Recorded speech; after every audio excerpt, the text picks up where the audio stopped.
Welcome to another Pixlr tutorial, and this tutorial is going to look at the pencil tool, the brush tool and the paint bucket tool. Now I have an image here of a transparent cat, and we're going to demonstrate. I'm going to use the cat to demonstrate all these three tools. Start with the pencil, and first of all do a new layer. So anything I draw on the cat can be deleted. So in the pencil, you've got several different types of pencils and sizes and opacities and the strength. So if I was to pick sketchy, for example, and change the colour to red and ensuring that pencil layer is selected, just draw the name of the cat. We'll call him Tom. So the pencil is just what it is. Experiment with it if you wanted to actually draw or do some sketching, and I'm no artist, so let's do a new layer and look at the brush. And the brush has, again, quite a lot of options at the top here, and this is your default set of brushes in the brush palette. And you've got a set of circular hard brushes and soft brushes, square brushes, and some basic symbols here. You can change the diameter and spacing and hardness of each of those. So if I wanted a bigger brush than 200, I could make that bigger. And you can see how big it is there. So each of those can be adjusted. You can remove brushes from this palette, so if I didn't want to use this one, I could select that and remove it. I can create my own brush. If I wanted a circular brush, then how big do I want it? And just adjust different criteria until I actually come up with my own brush, which I think was that one. You can reset. So if I click reset, then any brushes that I've created or added in are gone, and it just gives me back the default set of brushes, unless I save them. There are more brushes here. There's quite a lot more in each of these categories. There's an artistic, nature, makeup, shapes, miscellaneous. So there are more brushes in these sections. I went into shapes. I could select some stars. And that gives me a whole range of new brushes that I add to the palettes. And then I can use those to paint with, changing the diameter. So if I just push it down there, I can see how big it's going to be.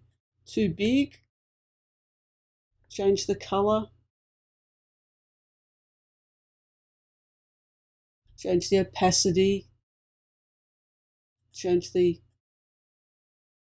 criteria here, diffuse.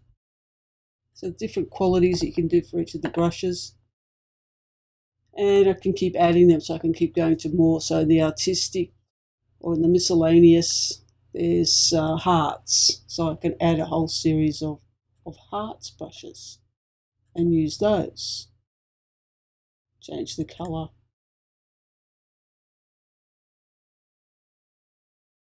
And then you start to build up quite a big selection of brushes.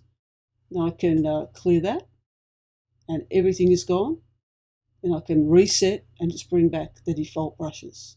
I can also create my own brush from an image or from something I draw. And I have done a video on that. So if you look in the description, you can find the link to that. But as an example, let's create a new image for the moment to have a look.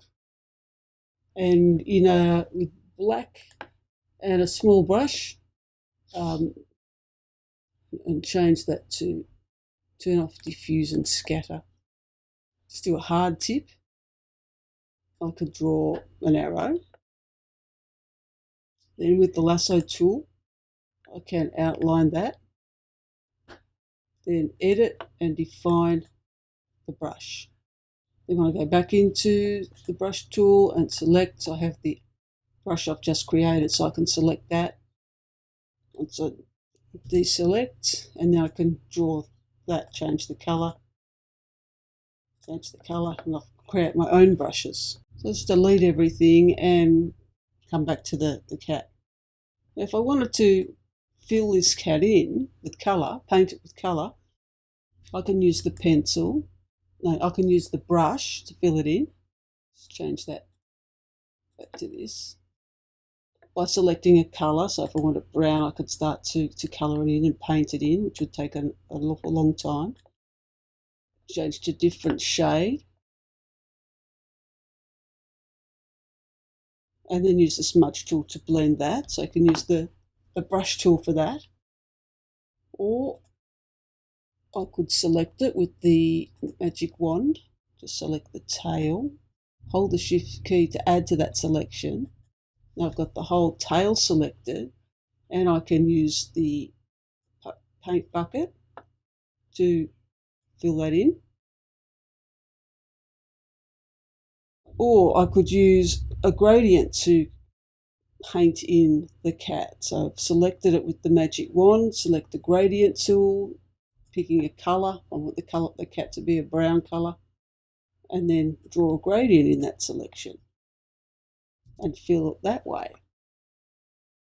Filling in the rest of the cat using the magic wand, I can select it and use the paint bucket. So pick a different colour, maybe this colour, and use the paint bucket to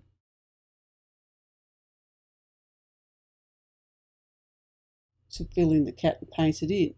So the paint bucket also has some opacity, so if I wanted to make that colour a little bit lighter, and select with the magic wand, select an eye,